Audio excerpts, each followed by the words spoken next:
देखिए, राजस्थान विधानसभा का बजट सत्र चल रहा है। नई सरकार का दूसरा बजट है। बातचीत करने के लिए बहुत सारे मुद्दे हैं। मेरे साथ हैं विधायक जी। इन विधायक जी को जानते हैं, जवान हैं। मैं तो आपके सामने कैसा लग रहा हूँ, थोड़ा बताएंगे? अभी जवानी लग लग रहा हूँ पूरा पक्का। पहले पढ़ा तो लिखा मैं। मेरी ओर से आपके चैनल को जोहार। मैं दक्षिणी राजस्थान के प्रतापगढ़ जिले के दरियावत से विधायक हूँ। आदिवासी बेल्ट से, जो सबसे प्रमुख बेल्ट मानी जाती है। काफी आदिवासी इस बार एक साल के अंदर, जब से मदन दिलावर ने एक बयान दिया है, तब से बड़ी चर्चा में। उस बयान के लिए और आदिवासियों के ऊपर क्या कहना चाहते हैं? देखो, वो बयान दिया उससे पहले भी हम चर्चा में थे। आदिवासी के बारे में हम लोग उस प्रदेश से आए हैं जहाँ पर सरकार की और लोगों की जो मानसिकता है और जो सोच है वहां तक पहुंच भी नहीं पाती। दुनिया चांद पे तरक्की कर रही है लेकिन आदिवासी छत तलाश रहा है। आज आपको मूलभूत लग रहा सुविधाओं है की बात जहाँ तक होती है तो उस इलाके के अंदर कहीं ऐसे इलाके वंचित है जहाँ पर मूलभूत सुविधाओं का अभाव है। सरकार की जितनी भी तमाम योजनाएं हैं वो जनता धरातल स्तर पर पहुंच नहीं पाती हैं, तो कहीं विचलित करने वाली स्थितियां भी सामने आती हैं। कई ऐसी खबरें भी आती है जिससे विचलित होने वाली खबरें आती हैं। तो हमारे जैसे युवा नौजवान जागरूक हुए और उन्होंने सरकारों के खिलाफ लड़ना शुरू किया और आज हमारे साथ में 4 विधायक हम यहाँ इस सदन के अंदर हैं। बारी बारी से पूरे क्षेत्र के मुद्दों को लेकर हम सरकार के सामने खड़े हैं। लेकिन मैं बात करता हूँ मदन दिलावर की बयान। पुराना तो हो चुका बयान, लेकिन उस बयान की वजह से आदिवासियों के दिल में कहीं ना कहीं वो है।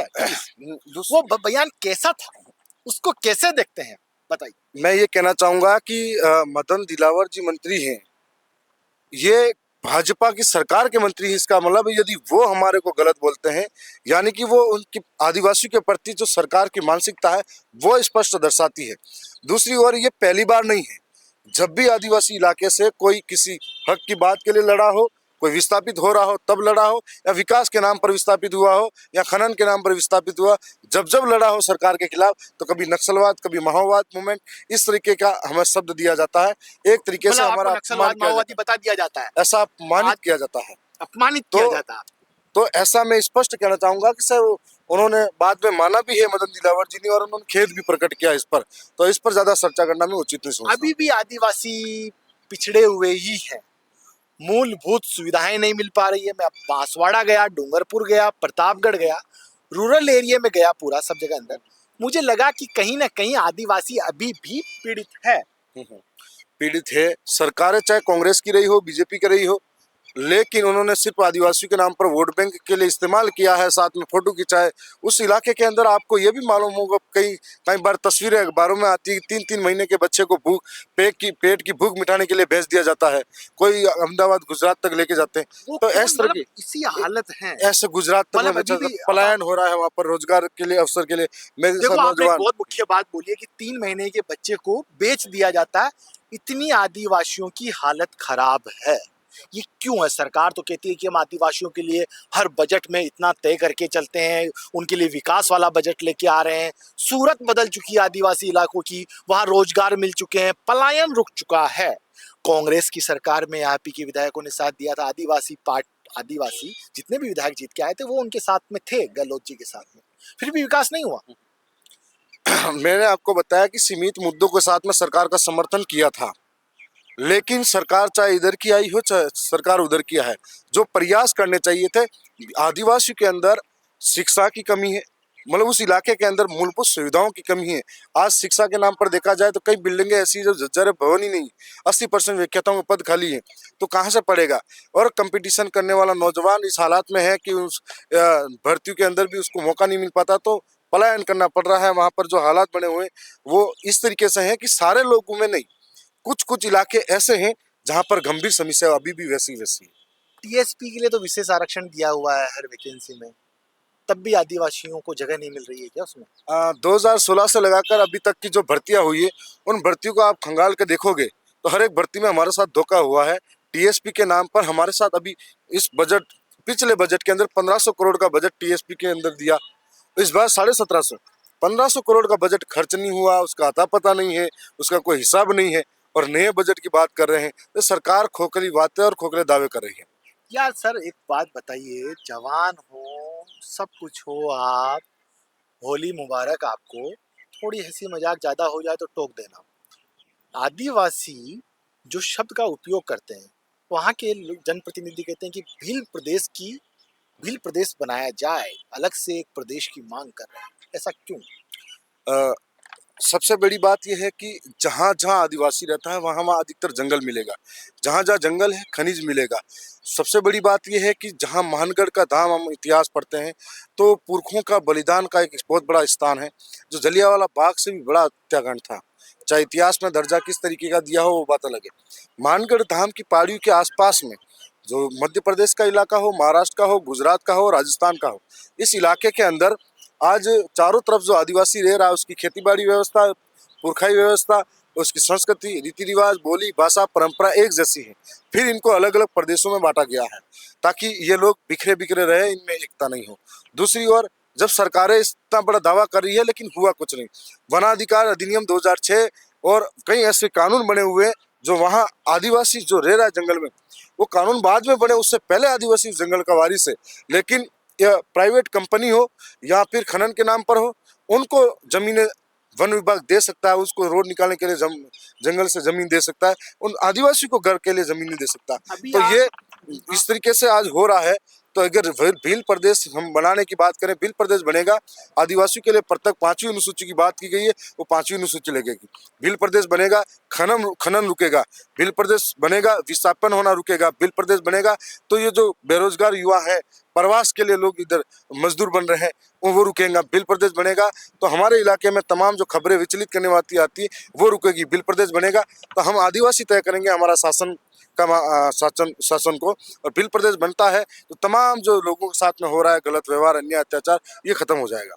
विधायक जी, अभी आपने हमारे इंटरव्यू स्टार्ट होते ही एक लाइन बोली, चांद पर जा रहे हैं लेकिन आदिवासियों को छत नहीं मिल रही है। मुख्यमंत्री आवास, प्रधानमंत्री आवास, फिर उसका क्या हाल है?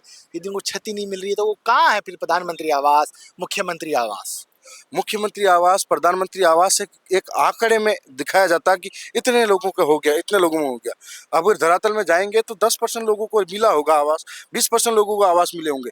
अन्य लोगों को आज भी आवास के लिए दर दर की ठोकरें खानी पड़ रही आपको तो है। ऐसे लग्जरी कई आवास इलाके मिल चुका है, लग्जरी आवास मिला ना आपको? हमारे को मिला है, लग्जरी बिल्कुल। आवास, बढ़िया वहाँ फ्लैट दरियावत विधानसभा की जनता, वहाँ के कार्यकर्ता, उन सब की बदौलत उनकी मेहनत से मिला।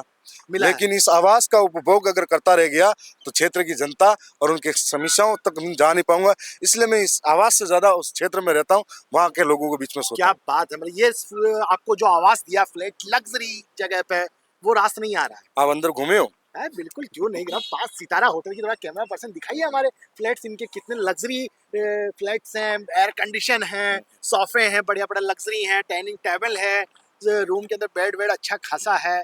आपको महसूस हो रही है जनता की पीड़ा, बिल्कुल हो रही है पीड़ा। मतलब इस आवास मिलने के बाद? आवास से मेरा क्या लेना देना? मतलब नौबत क्या मैं होता है? तो इस क्या होता मिट्टी है में सर? पला पड़ा हूँ, मेहनत से मेरी उठा बात हूँ, सुनो। हाँ हाँ, मेहनत से उठा हूँ, मेहनत का दर्द जानता हूँ, आसमान से ज्यादा इस जमीन की कदर जानता क्या हूँ। बात है, क्या तो बात है। मुझे इतने बड़े आवास और वो सब चीजों से मतलब कोई फर्क नहीं पड़ता कि कितने बड़े आवास हो।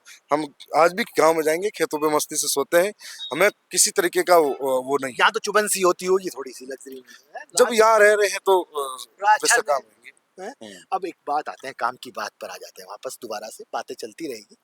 आदिवासी जिस तरह से आदिवासी बने हैं, जिस तरह से सरकार वादा हर बार, मतलब जगह जगह कहती है कि हम आदिवासियों के लिए कर रहे हैं, लेकिन आपने कहा कि उनको लिए रहने के लिए छत नहीं है, उनके लिए रोजगार नहीं है, ठीक है।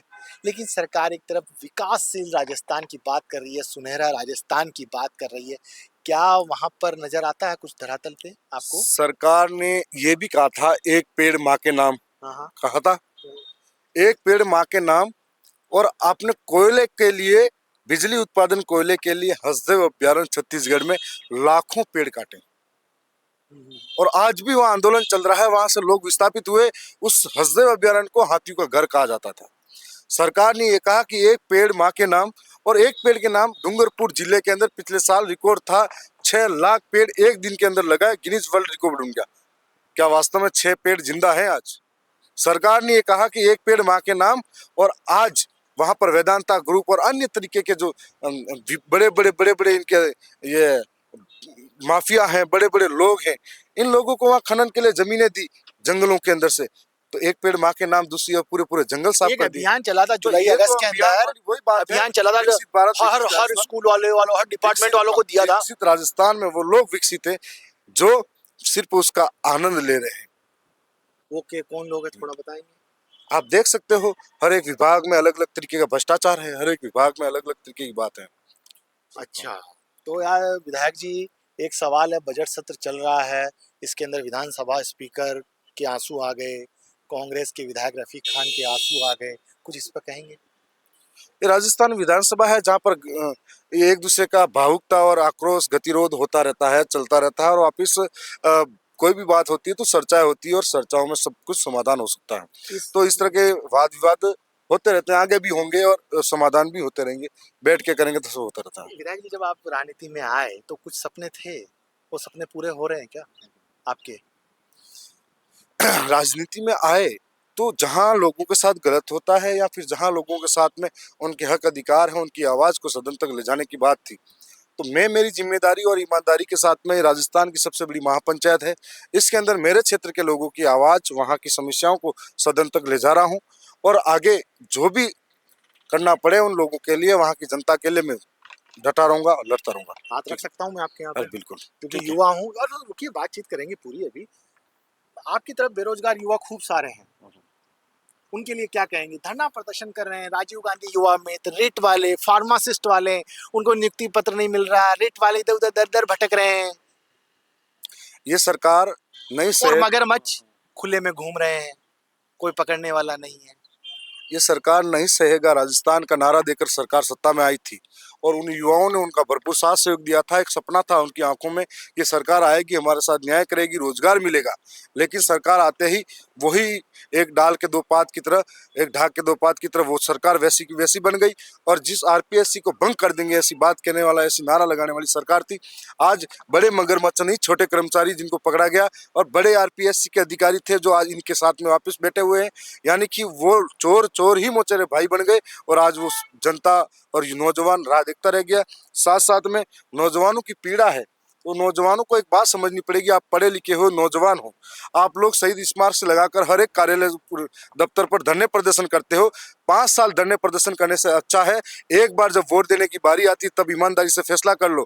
जब आपको पार्टी का झंडा, धर्म का झंडा और ये दारू पैसा, इन सब को दूर करके अपने परिवार, अपने हक की लड़ाई के लिए उस टाइम आप वाजिब तरीके से इस लोकतंत्र को समझो, इस मतदाता को, मत को समझो, तो इसका उपयोग सही तरीके से करो। मेरे जैसे नौजवान आएगा इस सदन के अंदर, सरकारों से लड़ेगा, तो आपको समाधान मिलेगा।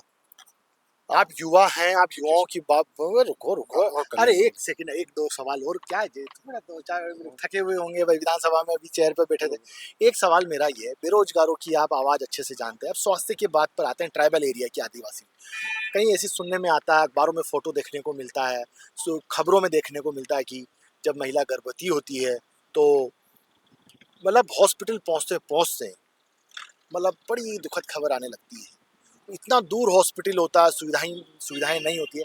अब क्या ठीक है सब कुछ वहाँ पे हाल? जब आपने आकर देखा है तो हम, हाँ, तो सही वैसा का वैसा आज भी होगा। सरकारों के पास कौन था अलाउद्दीन का चिराग है जो आते ही तुरंत इन्होंने बदलाव कर दिया। और न ही तो ये तो यहाँ पर बंद कमरों के अंदर बैठकर योजना बनाने वाले अंधे बहरे घोंगों को कहाँ पता कि हमारे इलाके के अंदर किस समस्या है। मतलब जो यहाँ बैठे हुए हैं अधिकारी, मतलब इनको कुछ पता नहीं है पॉलिसी मेकर्स को। जो पता होता तो हमारे इलाके के अंदर सारी सुविधाएं आज उपलब्ध कराई जाती है। इस तरह के अखबार रोज कुपोषण का शिकार बच्चे हो रहे हैं, हीमोग्लोबिन की मात्रा महिलाओं में कम हो रही है, और कई लोग डिलीवरी केस में मर रहे हैं, कई एक्सीडेंट हादसों में मर रहे हैं। जब कई बार नहीं मिल पाता, डॉक्टर और मशीनरी उपलब्ध नहीं है, तो कहाँ से संभव हो सकता है। इस तरह की बहुत सारी समस्या वहाँ पर है, और फिर और चर्चा करते हैं। देखो, युवा विधायक जी ने जो कहा, आदिवासी क्षेत्र के लिए धरियावाद से आते हैं, युवा है, जिस तरह से इन्होंने बात कही कि चांद पर जा रहे हैं लेकिन आदिवासियों को छत नहीं मिल रही है, क्योंकि ये ग्राउंड से जुड़े हुए हैं, इनको एक एक चीज पता है। शिक्षा वहां पर प्रॉपर मुहैया नहीं करा रही है, स्कूलों में स्टाफ नहीं है, और चिकित्सा सुविधाओं की तो बदहाल है। जैसा कि इन्होंने बताया, राजस्थान बजट के उस चर्चा के अंदर भी ये सवाल उठाते रहे हैं, युवा विधायक है। सहयोगी अमित शर्मा के साथ मैं तुषार गौतम, न्यू भारत न्यूज, जयपुर।